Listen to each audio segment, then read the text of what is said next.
الحمد لله رب العالمين وصلى الله وسلم على نبينا محمد وعلى آل محمد.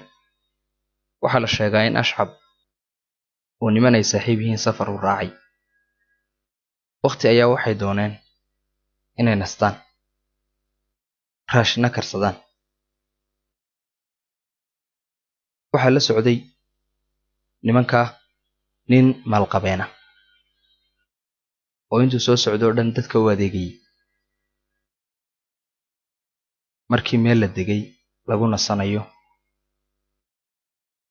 ninkii ayaa wuxuu ku yidhi ashcab ina marayno xaba soo ururinay. ashcab ayaa wuxuu yidhi waxaan dareemayaa daal fara badan, ana awoodayo inaan soo ururiyo, ee adigu tago inoo soo ururi. ninkii baa xaabadii doona u soo ururiyey.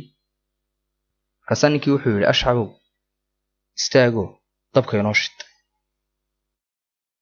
ashcab ayaa u jawaabo wuxuu yidhi indha ayaa xanuunayo qiiqa uma adkaysan karo, ee adigu inoo shid. ninkii baa shiday. haddana ninkii baa su-aal kala weydiiye wuxuu ku yidhi bal istaago hilibka inoo jarjar. ashcab ayaa wuxuu yidhi waxaan ka baqayaa mindidu inay jarto. ninkii ayaa hilibkii jarjaray. mar kale ayaa haddana ninkii wuxuu yidhi istaago hilibka inoo kari. ashcab ayaa u jawaabo wuxuu yidhi uma dul qaadan karayo inaan cunto eego anoo gaajoonaya. ninkii baa hilibkii kariyey oo diyaariyey. markii uu dhammeeyey